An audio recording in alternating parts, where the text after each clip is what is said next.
Hola, hola, buenos días y bienvenidos al tercer ciclo de conferencias Sociemat y estamos en la tercera conferencia de este tercer ciclo. Hoy tenemos la suerte de que nos va a acompañar Teresa Guraya Díez, que es doctora en físicas por la Universidad de Navarra y catedrática de la Escuela de Ingeniería de Bilbao, de la Universidad del País Vasco. Es responsable del Grupo de Investigación en Ingeniería de Materiales, EMER, de la UPV, y aparte de sus múltiples publicaciones, asistencias en congresos, etcétera, pues mantiene colaboraciones estables en proyectos de investigación con agentes de la Red Vasca de Ciencia, Tecnología e Innovación, que incluye universidades, centros tecnológicos, unidades I+D+I, de empresas y otros equipos de investigación nacionales y extranjeros. Y luego pertenece también a la Junta Directiva de Sociemat y además es una persona con la que siempre podemos contar porque siempre nos ayuda en todo lo que le pedimos. Así que yo vivo agradecido siempre a Teresa por su encanto personal, por su buen saber y por su buen hacer. Y hoy nos va a hablar de aleaciones de alta entropía presente y expectativas de futuro. Así que adelante, Teresa, muchas gracias por aceptar la invitación y todo tuyo. Pues muchas gracias, Rodrigo, por tus amables palabras y a todos Sociemat, al presidente Juan y a Ana por la parte técnica, por permitirme compartir con vosotros este rato. Lo primero quiero confirmar que se me está escuchando. ¿Me está escuchando? ¿Se me está escuchando?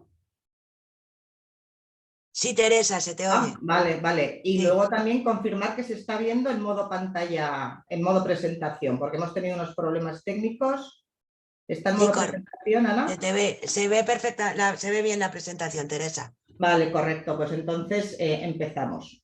Vale, bueno, pues como decía, aparte de agradecer a Rodrigo y a Sociemat esto, cuando Rodrigo me ofreció participar en este ciclo de conferencias, lo primero que hice fue dar un poco marcha atrás a una mirada hacia mi trayectoria investigadora y ver cuáles de las líneas en las que había trabajado podían tener interés en un evento de este tipo, ¿no? Y finalmente me decidí por las aleaciones de alta entropía. Esta es una línea en la que ya me declaro por adelantado que en absoluto soy experta ni me aproximo a ello, porque llevamos muy poquitos años trabajando, pero sí que me ha parecido que es un tema nuevo relativamente nuevo dentro del ámbito de la ingeniería metalúrgica, que ofrece enormes expectativas ya en el presente y por supuesto que a futuro. Entonces, pensando que entre la audiencia pudiera haber gente, bien jóvenes investigadores o investigadores con trayectorias ya consolidadas, pero que quieran o necesiten abrir nuevas líneas de investigación, me ha parecido oportuno elegir este tema. El contenido de la presentación o de la charla lo he organizado en estos 4 bloques. Los 2 primeros son un poco conceptos o ideas sobre lo que son las aleaciones de alta entropía a un nivel muy divulgativo, porque no me parece el sitio para entrar en grandes profundidades. Después os contaré un poco nuestra experiencia en este tipo de materiales y, por último, un par de palabras sobre lo que creo que pueden ofrecer a futuro y cómo es mi opinión personal de cómo debemos trabajar en la investigación. Bien, empezando ya entonces sin más dilación, decir que si estamos hablando de aleaciones de alta entropía, la primera palabra que nos debe entrar en la cabeza es entropía, ¿no? Entropía todos lo tenemos asociado un poco a la cosa de caos, de descontrol, de desorden. Sin embargo, la hipótesis que hizo Boltzmann lo que hablaba era de que un sistema con una determinada complejidad en cuanto a los elementos que lo componen puede tener un número de estados posibles y ese número de estados era lo que configuraba su entropía. Esta entropía se puede calcular expresados en términos de la constante de los gases perfectos R, y para sistemas equimolares de 3, 5, 6, etcétera, más elementos, lo que tenemos es que la entropía de los sistemas tiene el valor que está expresado en la tabla. Esta entropía, como vemos, va aumentando con la complejidad del sistema y el gráfico de la derecha nos indica cómo la entropía va creciendo de forma potencial a medida que aumentamos el número de elementos presentes en condiciones equimolares. Bien, este concepto de entropía o esta forma de calcular la entropía nos permite clasificar las aleaciones metálicas en tres grandes categorías. Aquellas que denominamos de baja entropía son las que tienen un valor de entropía menor que 1R, las de media entropía entre 1 y 1.5R y las de alta entropía serán aquellas que tengan un valor superior a 1,5R. Si miramos a la evolución de la historia del uso de los materiales metálicos, de la metalurgia, lo que vemos es que una vez superada la edad de los metales y entrados ya en la revolución industrial, los aceros que se han ido fabricando a medida que avanzaban los años y las capacidades tecnológicas, pues pasaron de tener niveles de entropía realmente bajos, del orden de 0,2, a niveles de entropía ya cercanos a 1, como pueden ser algunos aceros inoxidables.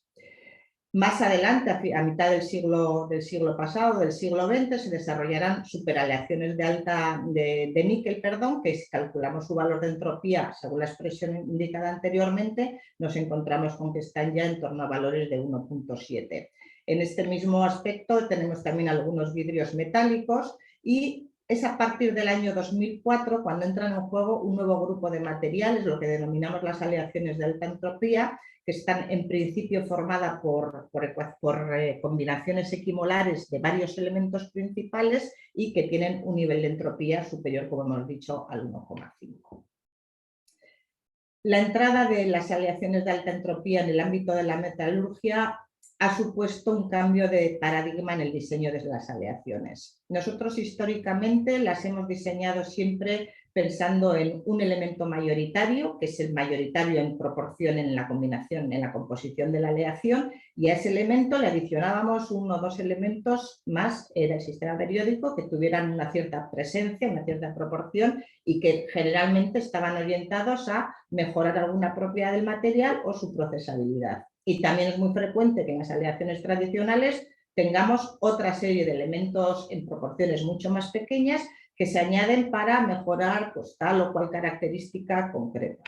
Como decía, las aleaciones de alta entropía suponen un cambio disruptivo. Actualmente lo que se piensa es en trabajar con múltiples elementos principales, todos ellos presentes en proporciones importantes, rozando la equimolaridad.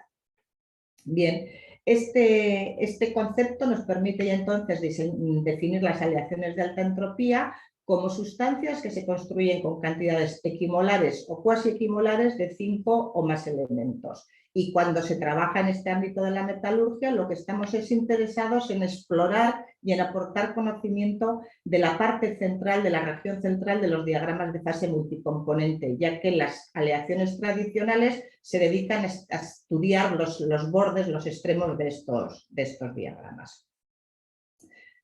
Bien, la historia de las aleaciones de alta entropía podríamos ubicarla incluso hace 250 años, o cerca de 250 años, cuando un profesor alemán, Ajar, publicó un libro en el que contaba sus experiencias mezclando combinaciones de entre 5 y 7 elementos de un elenco de 11 elementos en general de bajo punto de fusión, y los mezclaba en proporciones similares en peso. Y como digo, aunque el origen puede datarse ahí, no es hasta el año 2004 cuando dos trabajos simultáneos, uno liderado por el profesor Cantor en la Universidad de Oxford y otro por el profesor Ye en la Universidad Nacional de Tsinghua en Taiwán, publicaron sus trabajos sobre aleaciones que tenían una formulación muy compleja, como la que tenéis indicada en las diapositivas, y que sin embargo presentaban unas estructuras, microestructuras que eran realmente sencillas. De hecho, tenían aleaciones monofásicas con estructuras cúbicas. Posteriormente, en el año 2010, Senkov y su grupo, desde agencias nacionales de Estados Unidos, publicaron trabajos también relevantes en este campo sobre aleaciones de alta entropía, pero que se basaban en este caso en metales refractarios. ¿Vale? La importancia de estos trabajos como hito relevante en las aleaciones de alta entropía está plenamente reconocido por el número de citas que alcanzan en Web of Science. Más de 4.200 el trabajo de Cantor y más de 7.000 el de Ye. un poco menos los trabajos de las aleaciones de refractarios. Asimismo, si entramos en Web of Science dentro de lo que es títulos de artículos con la cadena de búsqueda de aleaciones de alta entropía, nos encontramos que desde este año 2004, en el que surgieron los trabajos de Jay y de Cantor, se han publicado cerca de 6.600 trabajos. Esto sigue en aumento, ya veis que la tendencia es puramente exponencial. Si entre estos trabajos buscamos la aleación de Cantor, nos encontramos con que no está recogida. ¿Y por qué? Bueno, pues porque Cantor en su título no las nombró como aleaciones de alta entropía, sino como aleaciones equimolares multicomponente. Esto nos lleva a poner sobre la mesa cómo ha ido evolucionando cómo ha ido evolucionando la definición del concepto o el campo que marca las aleaciones de alta entropía en estos pocos 20 años. En sus inicios, los términos para definirlas eran o high entropy alloys o principal element alloys, y básicamente con eso nos arreglábamos. El objetivo que se buscaba era obtener aleaciones monofásicas que fueran soluciones sólidas, tratando de evitar la formación de compuestos intermetálicos, que ya sabemos que en general son compuestos que reducen las propiedades mecánicas de los materiales, y para obtenerlos la composición que se hacía era de 5 o más elementos principales, cuyas proporciones estaban entre el 5 y el 35% en porcentaje atómico, y que además cumplirá con el requisito de alta entropía, en la terminología que hemos visto antes, tener un valor de entropía superior a 1.5 R. Actualmente esta forma o este marco para definir lo que es el mundo de las aleaciones de alta entropía se ha flexibilizado mucho, tenemos muchas más formas de nombrarlas, ahí tenéis solamente algunas de las que aparecen en la literatura, y el objetivo ya no es solo buscar aleaciones monofásicas de soluciones sólidas, sino que se permiten monofásicas, multifásicas, más o menos cristalinas, y para su incluso con la formación de alguna fase intermetálica. Y para su formación pues, se admiten aleaciones que tengan 3 o más elementos principales, y en cuanto a términos de entropía que estén en el rango de la de media o de alta entropía. Bien, un aspecto básico termodinámico que debemos tener en cuenta es si estamos debatiendo que queremos formar soluciones sólidas frente a compuestos intermetálicos, bueno, ¿cómo vemos si se pueden formar unos de ellos o los otros, ¿no? En principio, la formación de una solución sólida ideal está controlada por la energía libre de Gibbs de mezcla, según esta expresión, y la formación de un compuesto intermetálico por esta expresión. En principio, una solución sólida desordenada, su entalpía de mezcla sería tendente a 0, con lo cual estaría controlada por la entalpía por la entropía de mezcla, y por el contrario, en el caso de un compuesto intermetálico completamente ordenado, pues su entropía de formación sería prácticamente 0 y su formación estaría controlada por la entalpía de formación. ¿Qué nos favorece la formación de soluciones sólidas frente a compuestos intermetálicos? Bueno, pues obviamente que la energía libre de mezcla de formación de la solución sólida sea inferior a la energía libre de la formación de un compuesto intermetálico. Bien, ¿por qué estas aleaciones han despertado tantísimo interés? Bueno, pues en principio por las propiedades potenciales que ofrecen, y en conjunto de la literatura científica las achaca a 4 efectos nucleares. Sí que es cierto que también hay muchas críticas sobre que esto sea así o no sea así, pero bueno, como os digo, esto es un poco divulgativo y os cuento lo que la comunidad científica está más o menos de acuerdo. Estos efectos son el efecto de la alta entropía, de distorsión de la red cristalina, de difusión lenta, y el efecto cóctel. En cuanto al primero, es un poco lo que hemos comentado antes, el aumento de entropía debido a la complejidad del sistema, a una mayor presencia de elementos en altas proporciones, lo que facilita es una solubilidad mutua de los componentes unos en otros, y entonces así se reducen el número de fases. Como hemos dicho antes, a mayor entropía de mezcla, más favorecida está la formación de las soluciones sólidas frente a la de compuestos intermetálicos. En cuanto al efecto de la distorsión de la red cristalina, en principio se le achaca la responsabilidad de la alta resistencia mecánica y dureza que tienen la mayoría de estas de estas aleaciones, aunque, como es habitual en materiales, esta alta resistencia y dureza viene acompañada de fragilidad. ¿Por qué se produce esto? Bueno, si tenemos átomos de diferente tamaño formando parte de una misma red cristalina, tenemos una red distorsionada, los mecanismos tradicionales de deformación plástica que se producen a esta escala, pues estarán más dificultados y por tanto se producirá un aumento de la dureza. Perdón, el teléfono. En cuanto a la difusión lenta, bueno, en principio se le considera responsable de las propiedades que tienen a alta temperatura, de las buenas propiedades que tienen estos materiales, tanto a nivel de resistencia mecánica como de estabilidad térmica, incluso la posibilidad de formación nanoestructuras que se mantengan estabilizadas, por eso mismo, porque no hay dificultades por la difusión. Que esta difusión sea más lenta que en materiales tradicionales se vincula con que los átomos que difunden, al encontrarse con distintos tipos de enlace, con distintas energías, pues bueno, se encuentran diferentes niveles de energía potencial que deben superar, dando lugar a mayor dificultad en producirse estos saltos de posición atómica e incluso que estos saltos pudieran ser reversibles. Y por último, el efecto cóctel, que el efecto cóctel, bueno, se considera que es la combinación de distintos elementos que entran a formar parte de una aleación. Nosotros tradicionalmente decimos este elemento lo añadimos para esto, el otro elemento lo añadimos para el otro, pero puede ser que en una mezcla combinada, por un efecto sinérgico, el resultado final sea impredecible y que nos dé algo mucho mejor de lo esperado. Poco científico, pero es un poco como se identifica este efecto. Tenemos, por ejemplo, el caso de una aleación cobalto, cromo, cobre, hierro, que a medida que le vamos adicionando aluminio, posiblemente con el fin de reducir la densidad, pues vemos que lo que se produce es, con el incremento del contenido de aluminio, un cambio del tipo de estructuras cristalinas que se forman, monofásica, bifásica, monofásica en los contenidos de aluminio, y ello va acompañado de un incremento de la dureza muy notable, llega a multiplicarse por 4.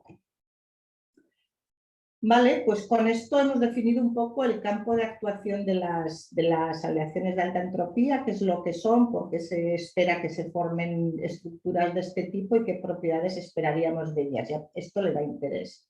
A continuación voy a dar unas pequeñas ideas sobre aspectos tecnológicos de esta familia de materiales que creo que pueden ser interesantes si alguien quiere iniciarse en ello. Lo primero es el diseño de estas aleaciones. Si yo quiero iniciar en esto, voy a definir una aleación, voy a fabricar una aleación, ¿qué hago? ¿Qué mezclo? ¿En qué proporciones? ¿Cómo lo hago?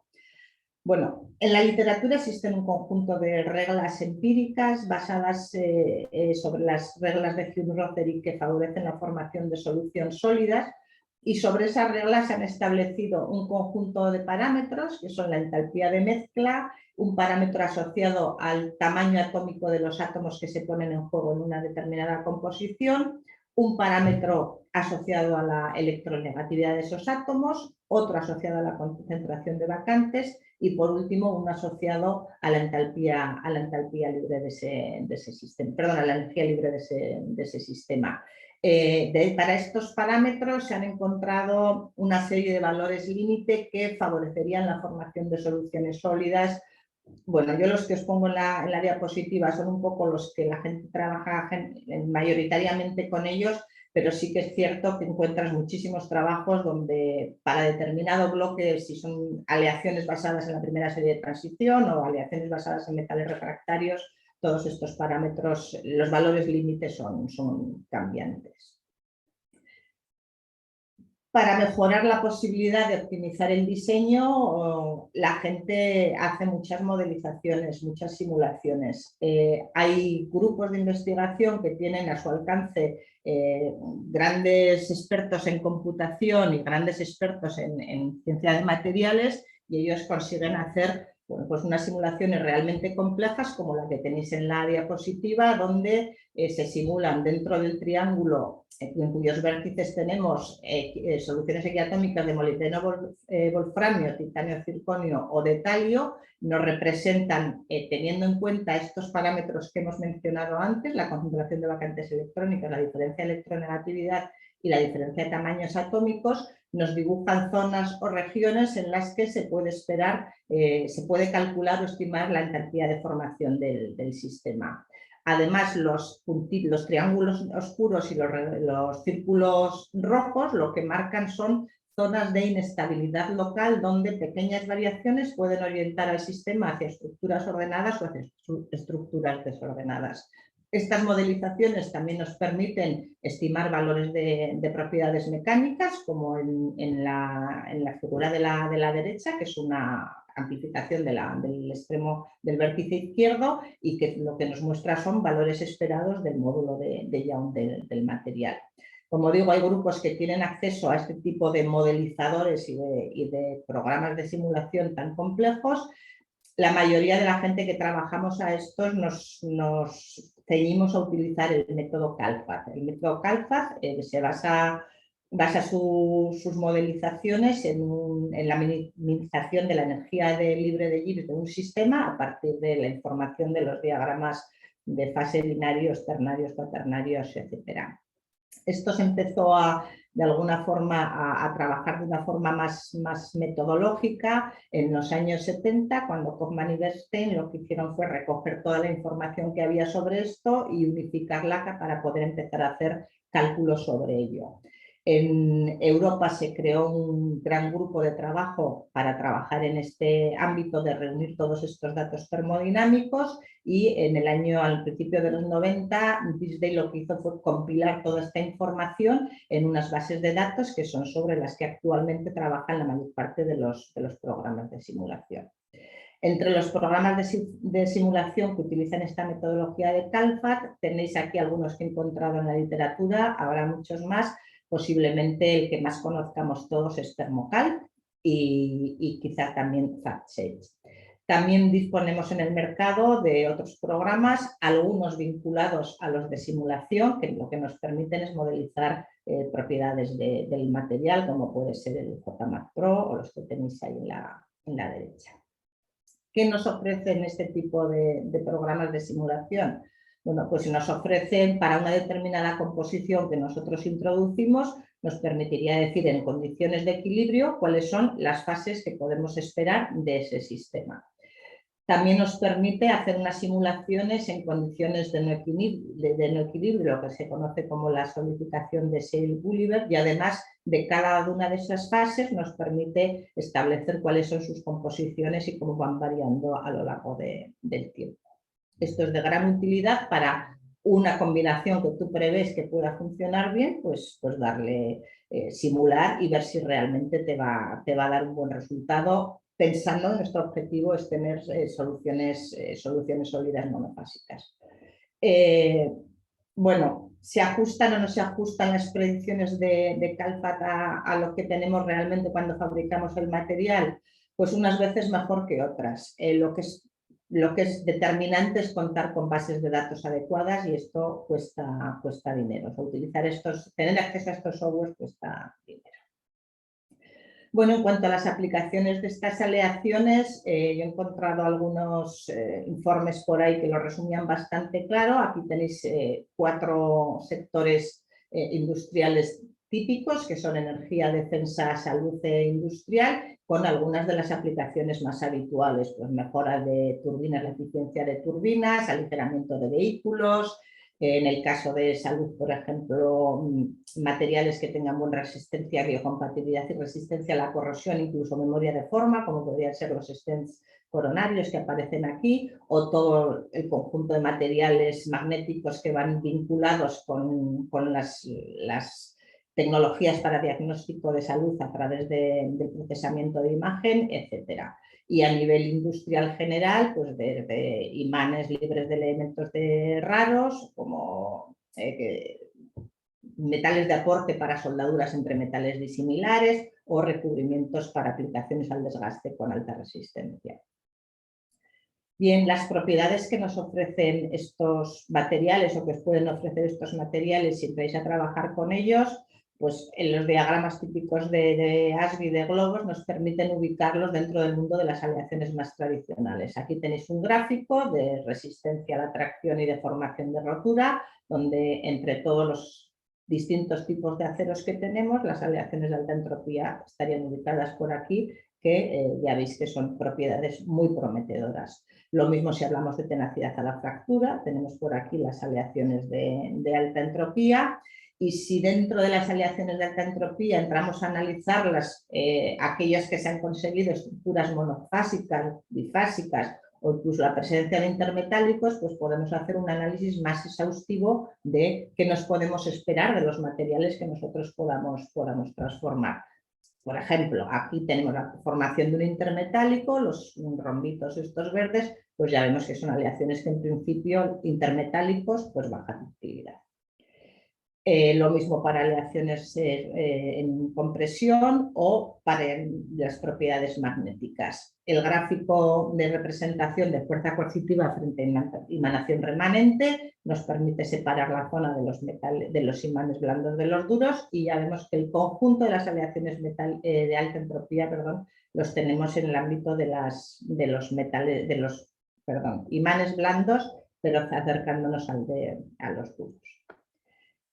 En cuanto a fabricación de las aleaciones de alta entropía, ¿qué debemos saber si queremos entrar en este campo? Bueno, en principio sus procesos de fabricación deberían ser los mismos que los de las aleaciones metálicas, porque al final son aleaciones metálicas. Sin embargo, debemos tener en cuenta que las combinaciones son realmente diferentes y que algunas de ellas y muchas aplicaciones van a requerir de procesos específicos.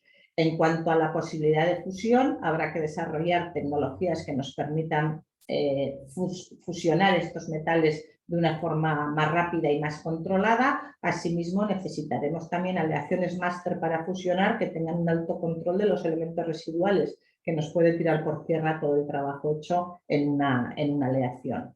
En cuanto a la colada, igualmente hay que avanzar en determinados aspectos, sobre todo el control de la velocidad de enfriamiento.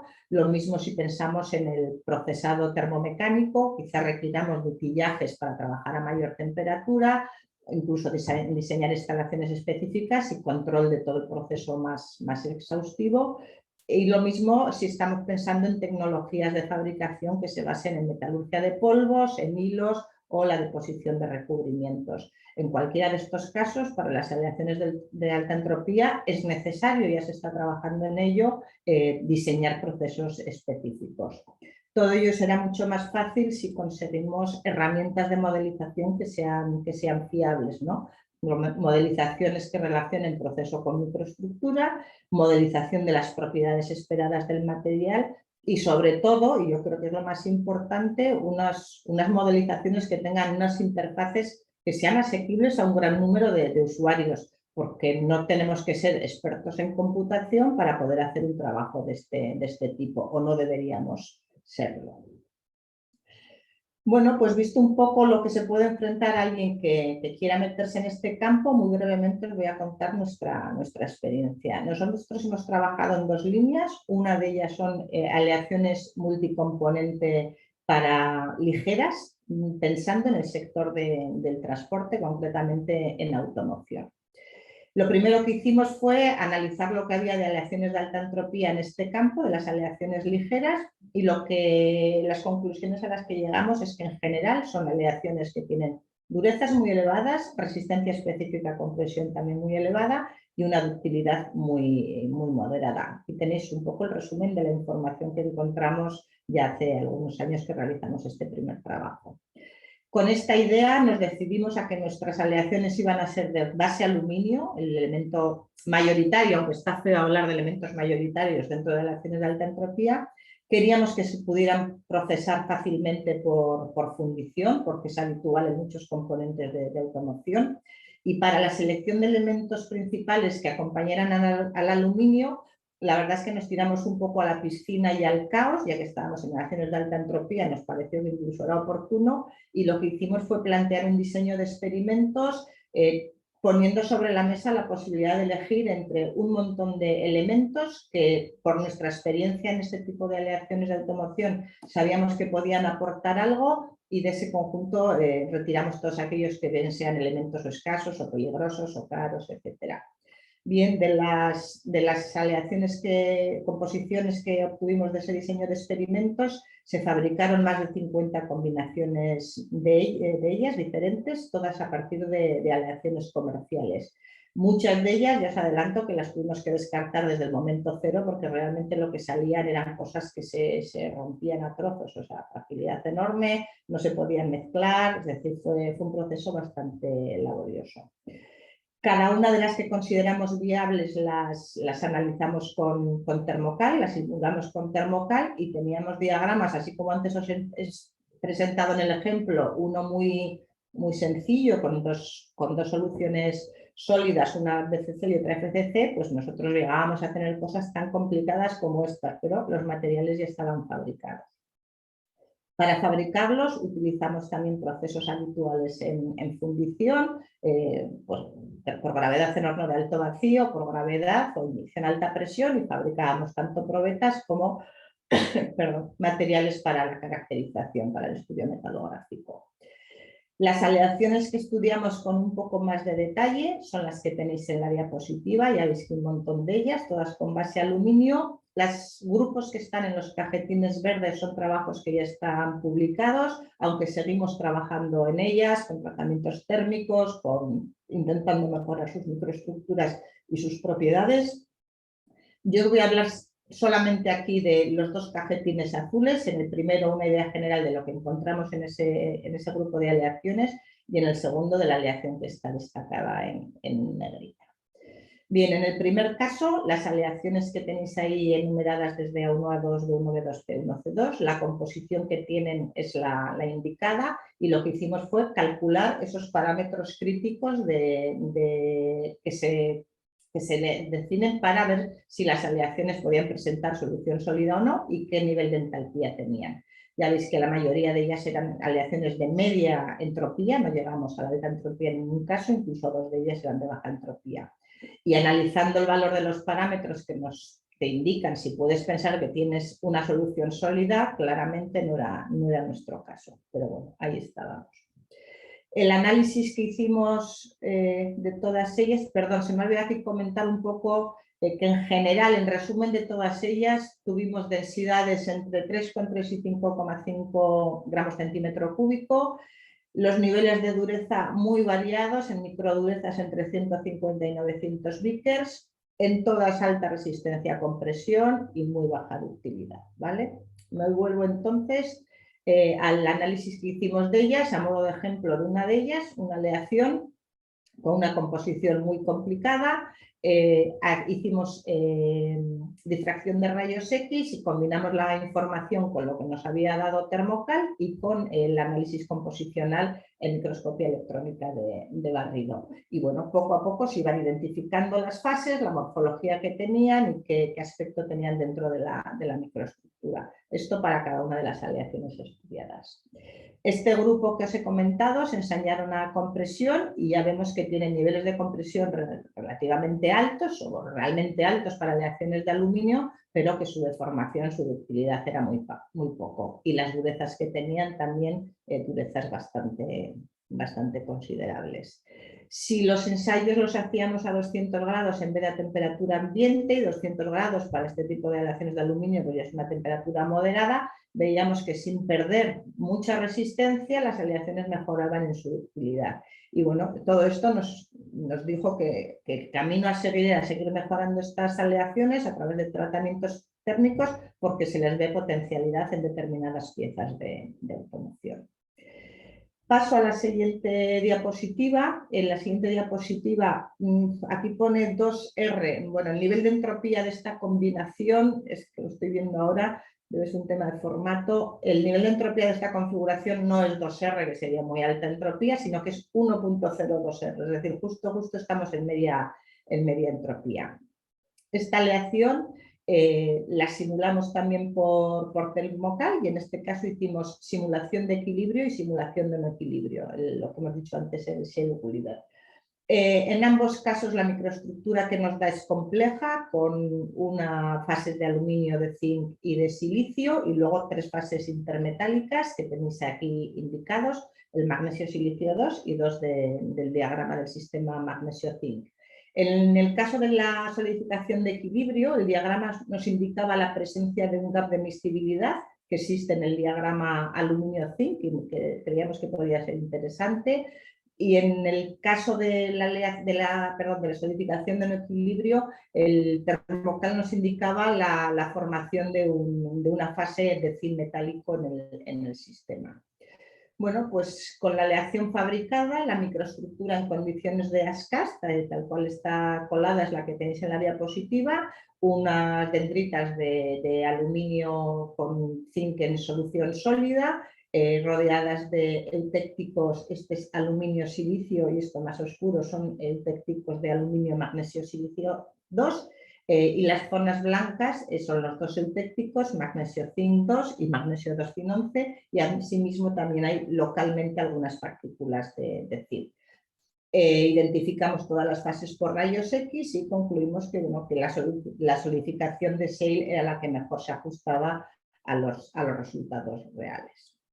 Pensando en tratamientos térmicos para mejorar sus propiedades, lo que hicimos fue un ensayo de calorimetría diferencial de barrido, de calentamiento y enfriamiento, y cada uno de los picos intentamos identificar a qué transformación de fase o transformación de una fase en otra se podía corresponder.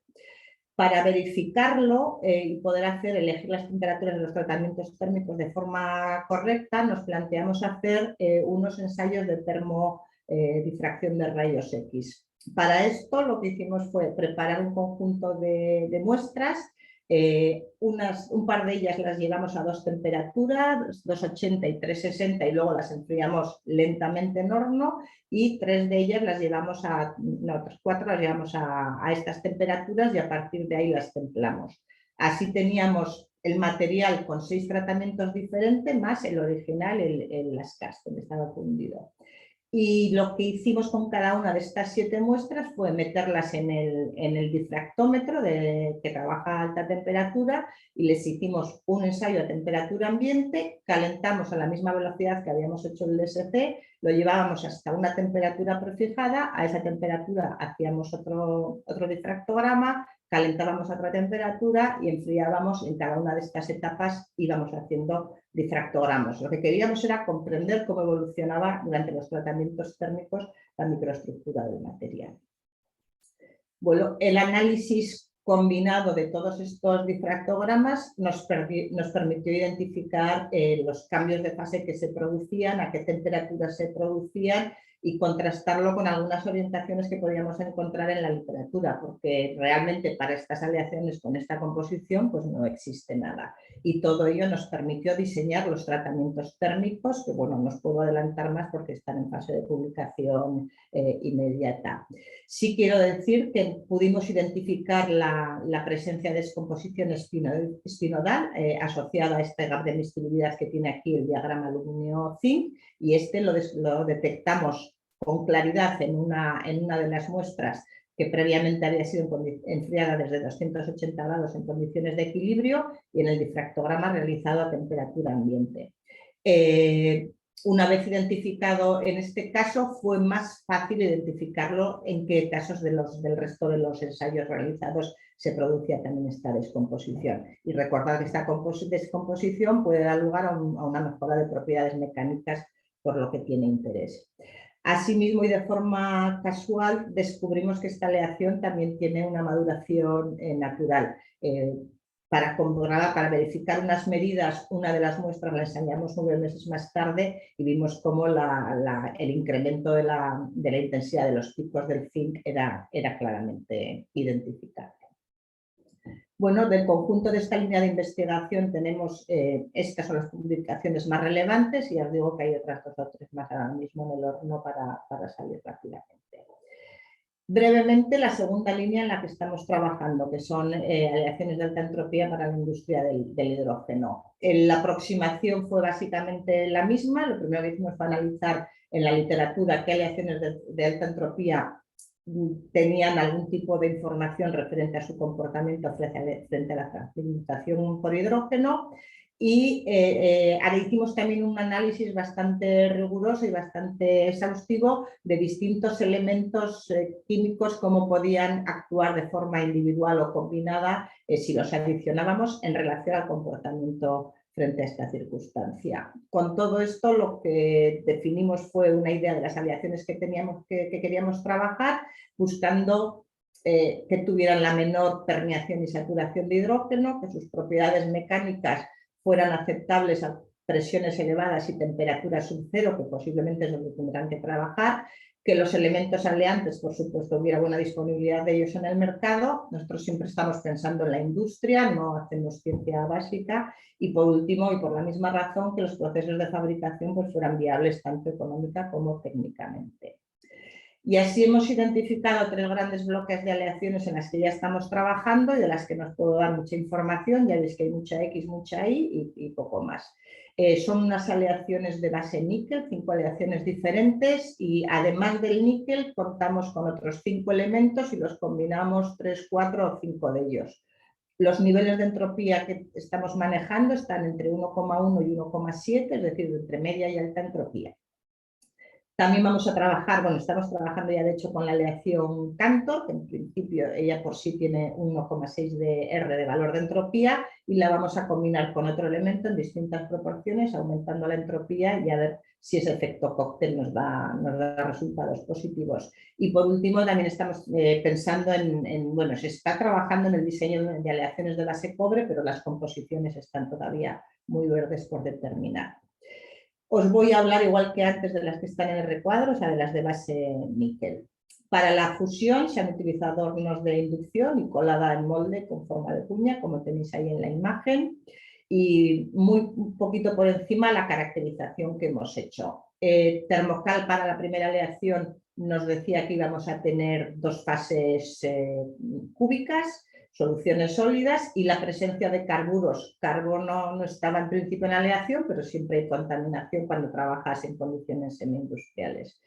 El aspecto de la aleación en estado de ASCAS es el que tenéis en la imagen, con un detalle en la parte derecha.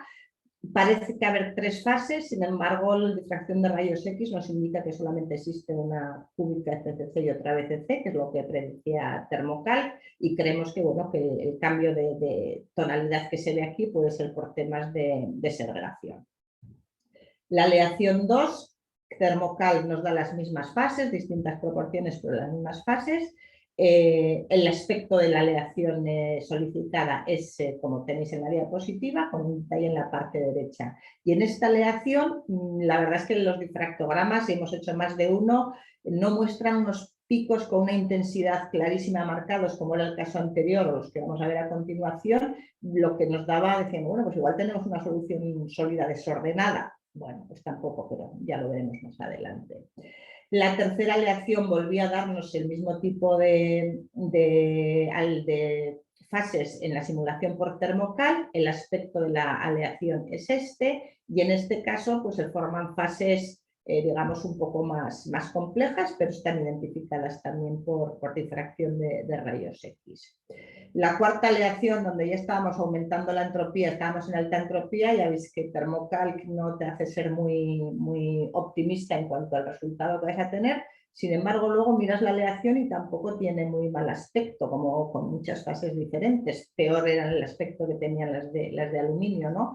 Sí que es cierto que esta aleación tiene mucha porosidad y no tenemos claro que vayamos a seguir trabajando en ella, pero bueno, en todo caso la hemos trabajado igual que las demás, y por refracción de rayos X hemos identificado algunas de estas fases que predecía Termocal por aquí.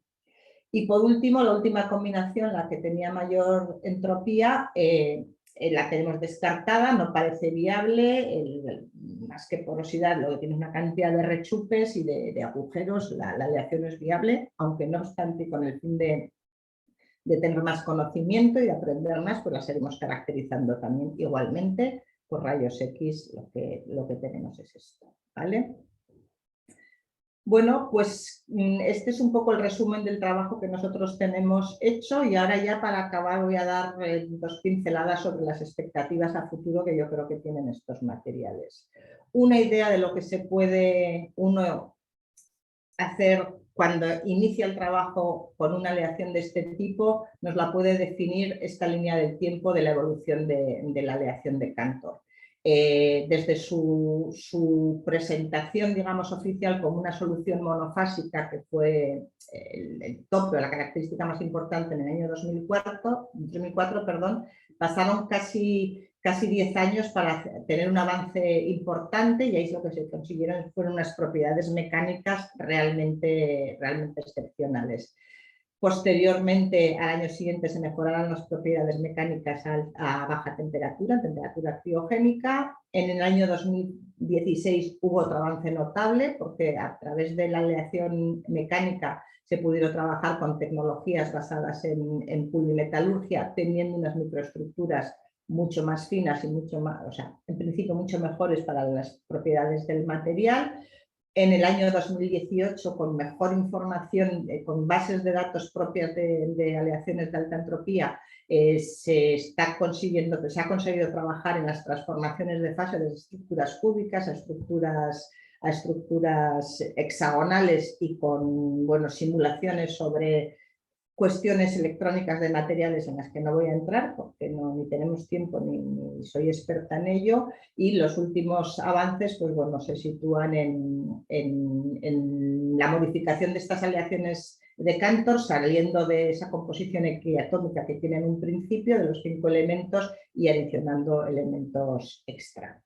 Ya veis que en apenas 15 años los avances que se han hecho han sido muy importantes, pues con cualquier aleación con la que vosotros empecéis a trabajar, pues podría darse un caso similar o mejor. ¿Qué tenemos por delante? Pues un campo realmente inmenso. Si cogemos el sistema periódico y quitamos todos los metales que sean radioactivos, inestables o que tengan otras condiciones no deseables, tenemos más de 72 para incluir una aleación de alta entropía. Combinaciones de estos elementos tomados entre 3 y 6 de ellos nos dan más de 171 millones de materiales posibles. Un campo inmenso por explorar, con espacio para todos, para que nadie se sienta pisado, para que todos podamos trabajar. Y hay mucha gente por ahí, entre ellos el profesor Torralba, amigo de todos nosotros, creo que hace poquito leí un artículo divulgativo suyo que decía que en las distintas evoluciones que ha tenido el uso de los metales a lo largo de la historia, quizás estemos en el inicio de lo que pueda ser la era de las aleaciones de alta entropía, y que quien tenga control sobre estos materiales pues puede tener un control bastante notable sobre muchos aspectos de la tecnología en el futuro. Yo he recogido de la literatura 3 trabajos, 2 son de Ye y de Cantor, los padres del año 2004 de estas aleaciones, más recientes, uno de 2020 y otro de 2021, en los que hacen una retrospectiva un poco de lo que se ha avanzado en este campo y de poner sobre la mesa algunas cuestiones para el debate. Y muy interesantes para leer para cualquiera que tenga curiosidad. Y también he puesto aquí una referencia sobre propiedades funcionales, por si alguien lo quiere consultar, porque ya veis que yo me voy más a propiedades mecánicas, que es un poco donde trabajo. Mucho por investigar, muchísimos materiales y muchos aspectos tecnológicos. Aparte de materiales, digamos, más aplicados en cuestiones tradicionales, estas aleaciones abren otros campos, como son conductores de última generación, uniones de materiales disimilares, que siempre es un problema por la formación de intermetálicos entre medias, fabricación inteligente, tecnologías de hilos digitales, materiales inteligentes. En catalizadores se está trabajando también muchísimo con aleaciones de alta entropía. Yo creo que son innumerables, ¿no? Y no solamente en el tipo de materiales, sino en todo lo que va acompañando a esto. Por ejemplo, la inteligencia artificial como herramientas que nos ayuden en acelerar el diseño de este tipo de materiales, así como nuevas formas de cualificación tanto de los materiales como de los procesos. En lo que se refiere a nosotros, de las 2 aleaciones de base níquel en las que más nos hemos centrado, que creemos que son las que nos generan más expectativas, lo primero que hemos visto, hemos empezado a estudiarlas por microscopía de transmisión de alta resolución, y lo primero que hemos visto es que donde creíamos que teníamos estructuras cúbicas, porque así nos lo decía Termocal, pero sobre todo porque lo habíamos verificado en difracción de rayos X, pues parece que va a ser que no, que tenemos estructuras hexagonales, pero bueno, tenemos todavía que comprobarlo.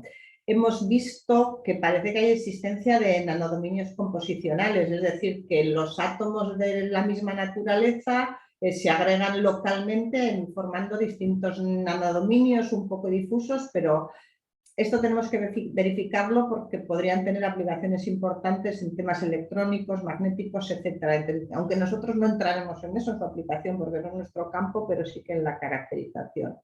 Y también lo que esperamos de ellos es que tengan un buen comportamiento, que es al final la finalidad de nuestro proyecto, tanto en permeación como en difusión de hidrógeno, y que nosotros seamos capaces de explicar ese buen comportamiento vinculado con la estructura de los materiales.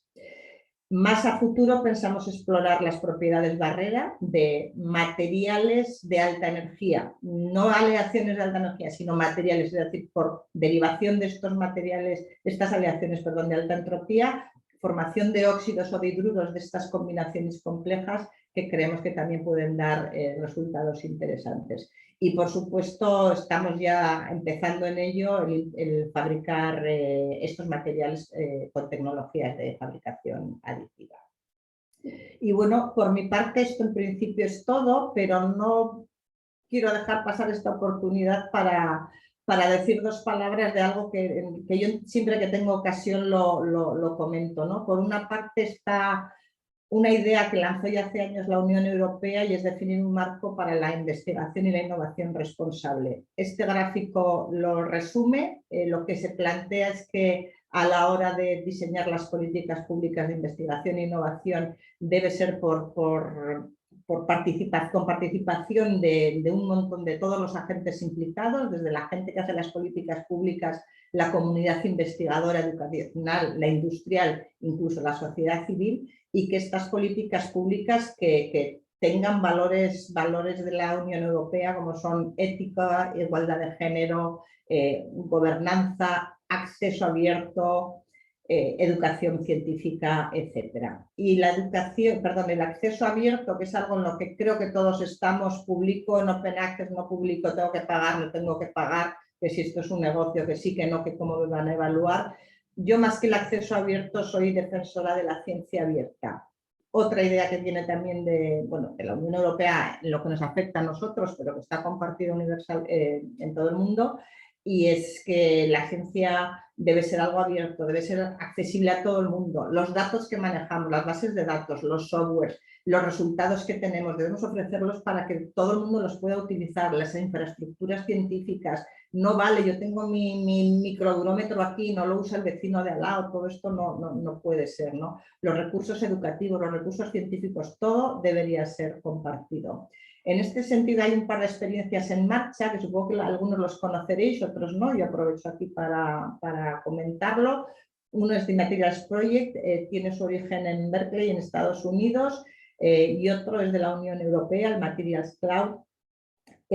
Son dos plataformas en las que gente que trabaja en materiales, he de decir que hacen investigación básica, y son sobre todo materiales para el campo de la electrónica, comparten todos sus recursos, hay bases de datos, hay softwares libres, hay cantidad de información, blogs o chats donde tú puedes presentar tus dudas, no sé, yo creo que es un poco el camino.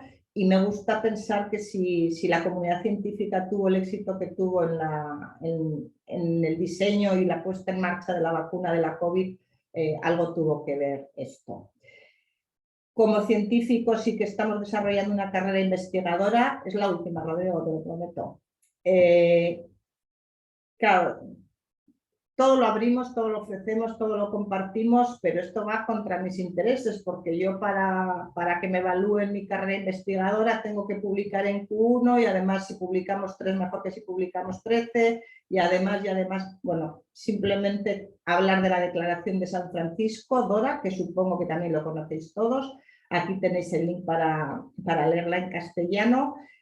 hace un conjunto de recomendaciones. Esto surge de un congreso, creo que del ámbito de la biología molecular, me parece. Un grupo de editores de revistas de este ámbito hicieron una reflexión autocrítica y elaboraron esta declaración, que tiene un conjunto de recomendaciones, tanto general como para las agencias de financiación, las instituciones que desarrollan los fondos de financiación, las instituciones que hacen las políticas públicas, las editoriales de revistas y para los investigadores. Todos nosotros seguro que hemos tenido que evaluar proyectos, acreditaciones de compañeros en bolsas de trabajo y ¿qué criterios utilizamos? Pues Q1, ¿cuántos Q? Pues igual no todos son cuántos Q1 tienes, ¿no? Sino qué trabajo has hecho, qué calidad tiene tu trabajo, en qué condiciones lo has hecho, apoyar a los jóvenes investigadores, no sé, este conjunto de cosas.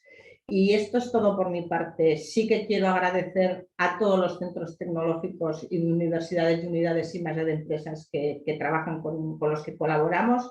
Sin ellos nosotros no podríamos hacer nada porque ellos nos dan los materiales, ellos los fabrican, nosotros no tenemos capacidad de fabricar.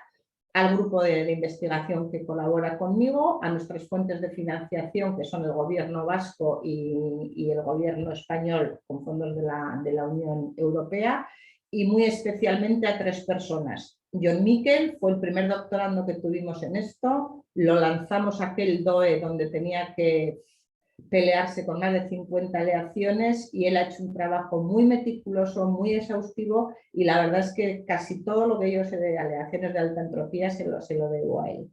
Joana es una actual doctoranda mía, se enfrentó con los datos de termodifracción de una forma admirable y también es muy interesante discutir con ella. Y por último también a Juanjo, es un doctorando de la Universidad de Mondragón, viene de México, es mexicano y los debates con él también son sumamente interesantes. Y a ellos y al resto de gente con la que colaboro, pues mi agradecimiento. Y a todos vosotros, pues por estar ahí. Y por mi parte, eso es todo, Rodrigo.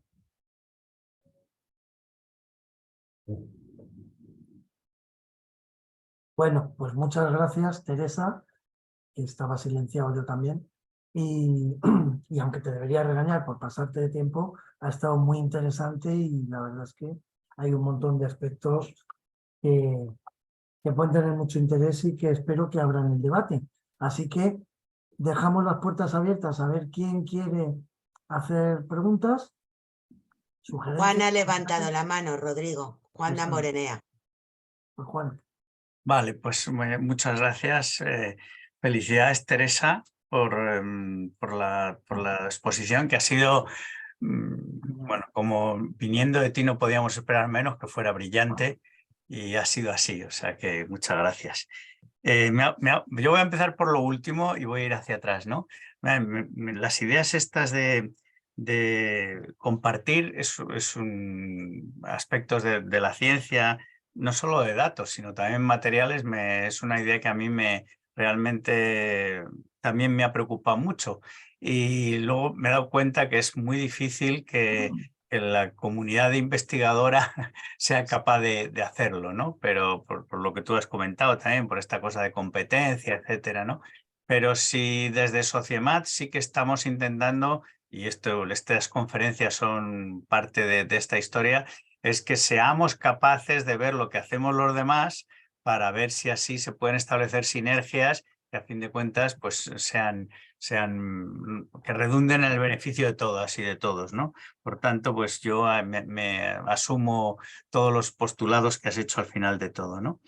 Y entonces, dando un pasito más atrás, cuando hablas de la iniciativa RRI de Investigación e Innovación Responsable, yo te quería hacer una pregunta que es algo que no he visto en toda la charla que tú has hecho y que a mí me parece que es muy importante. Y es un aspecto que para mí es el eslabón débil de las aleaciones de alta entropía y es la reciclabilidad de materiales. Claro, tú hablas de unas aleaciones que a lo mejor tienen 3, pero las aleaciones de alta entropía pueden llevar hasta 8 o 10 elementos, ¿no? De hecho, en el artículo de Cantor, aquellos que hubo al principio, él cuando hacía los cálculos, claro, pues eso, tú tomas 72 elementos y al final te salían, hay un artículo suyo en el que dice que hay tantos como estrellas en el firmamento, tantas posibles combinaciones, ¿no? Pero claro, ahí el problema es luego cómo reciclas eso, porque vas perdiendo elementos y muchos de ellos son elementos estratégicos. Y me ha llamado la atención que en ninguna de las diapositivas que has puesto y la parte final con el futuro prometedor y hacia dónde haya que ir a estudiarlas, tampoco citas el tema de la reciclabilidad. Y entonces quería saber un poco cuál es tu idea sobre este tema. Y muchas gracias de nuevo.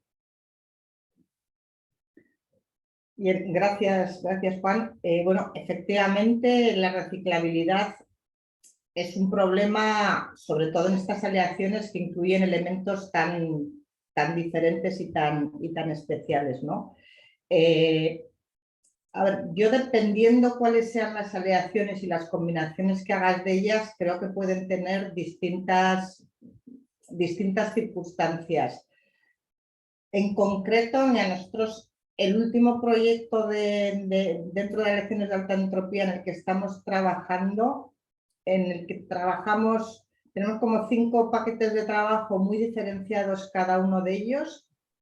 El paraguas común que teníamos, los 5 paquetes de trabajo, era que se incluyera o que se contemplara modelización y sostenibilidad. Y sostenibilidad aquí podemos hacerlo equivalente a reciclabilidad.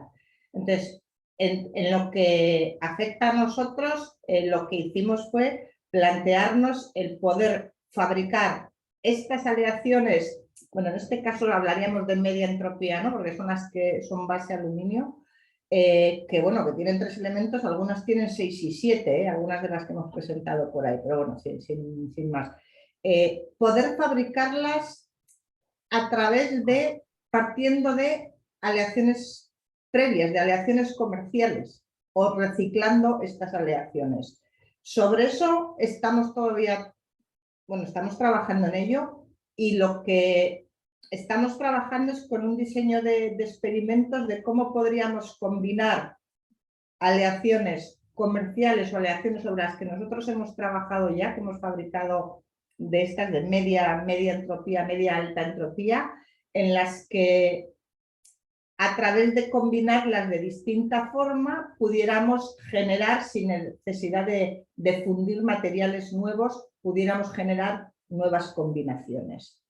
Entra mucho la computación, porque hay que, por una parte, encontrar esa combinación de qué aleaciones y en qué proporción mezclo unas con otras. Y otra parte importante también es la predicción de materiales, de propiedades que puedas esperar de ellas. O sea, hay mucha simulación por detrás.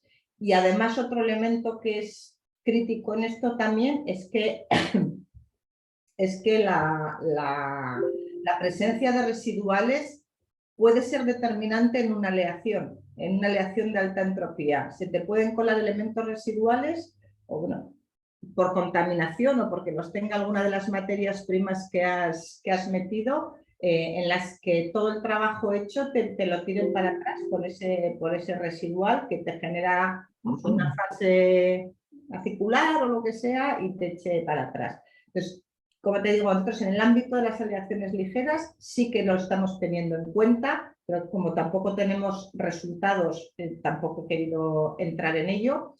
Y sí me parece más difícil en los otros bloques de aleaciones, donde estás trabajando con, por ejemplo, la gente que trabaja con metales refractarios, ¿no? Que me parece que no son metales que se puedan incluir de forma masiva, o sea, refundirlas como para que sean parte de, pero qué sé yo, pequeñas cantidades en aceros microaleados de tercera generación o cuarta generación, pues quizá pudieran tener de forma residual una reciclabilidad ahí.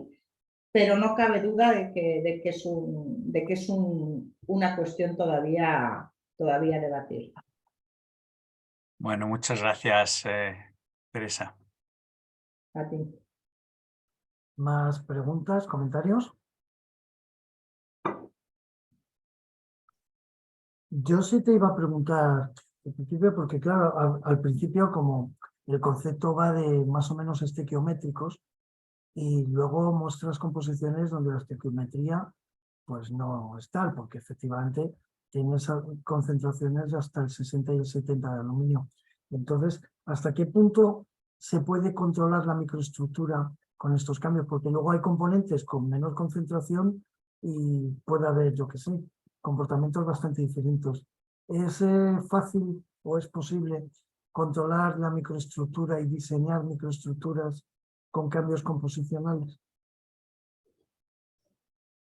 Bueno, primero respecto a lo primero que has mencionado, efectivamente, como he dicho, hay una evolución del concepto, o de más que el concepto, igual del marco que define qué entendemos por aleaciones de alta entropía. He dicho que inicialmente era equimolares, Yella en el año 2004, en los inicios, ya lo extendía entre el 5 y el 35% en porcentaje atómico, y actualmente pues se va abriendo ese marco que define lo que son aleaciones de alta entropía. Nosotros, yo creo, efectivamente tenemos algunas en las que la presencia de aluminio es muy masiva, pero como he explicado, nosotros partimos de un diseño de experimentos donde, bueno, tratamos de cubrir un amplio rango de composiciones, de elementos,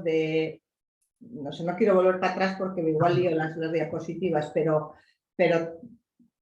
barajamos, no te voy a decir todo el sistema periódico, pero casi. Sí creo que en todos los casos se trató de que hubiera esa mezcla, no todos entre el 5 y el 35%, porque no es así, pero también teníamos la parte de querer hacer aleaciones que fueran fabricables. En cuanto al control de la microestructura, yo creo que hay mucho por hacer. Las bases de datos se deben de mejorar para que te lo aseguren. Por ejemplo, una de las que acabo de comentar, porque es que vengo la semana pasada de hacer las primeras medidas en microscopía de transmisión, y donde creíamos que todo nos indicaba que iba a ser cúbicas, pues parece que van a ser hexagonales, y donde veíamos un sistema bifásico, igual ni tan siquiera es bifásico, simplemente hay diferencia de composición dentro de una estructura muy similar, ¿no? Entonces, controlar las microestructuras, hay gente que está trabajando en simulación de esto, mucha gente, ¿no? Es decir, la simulación multiescala y todo esto que se habla.